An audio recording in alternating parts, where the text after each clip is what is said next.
Hali gani mpenzi mtazamaji wa Sports Online TV?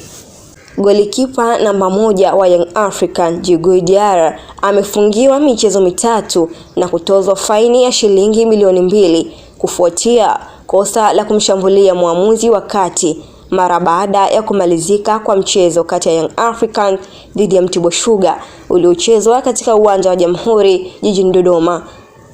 Adhabu hiyo imetolewa kwa mujibu wa kanuni za ligi kuu zinazohusu udhibiti wa wachezaji ambazo zinakataza vitendo vya vurugu, utovu wa nidhamu pamoja na kutoheshimu waamuzi na mamlaka za mchezo, ikiwa ni hatua ya kusisitiza umuhimu wa nidhamu kwa wachezaji ndani na nje ya uwanja.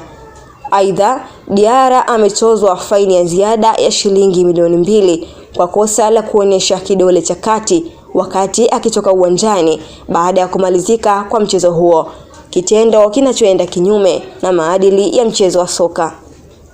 Kutokana na adhabu hiyo, kipa huyo ataikosa michezo mitatu ijayo ya Young Africans ambayo ni Young Africans dhidi ya Tanzania Prison, Pamba Jiji FC dhidi ya Young Africans dhidi ya TMA katika kombe la shirikisho CRDB Federation Cup.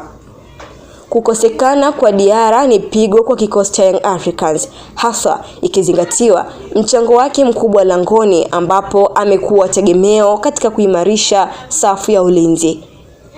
Benchi la ufundi la Young Africans sasa linalazimika kufanya mabadiliko ya kimkakati kuhakikisha timu inaendelea kufanya vizuri katika michezo hiyo muhimu.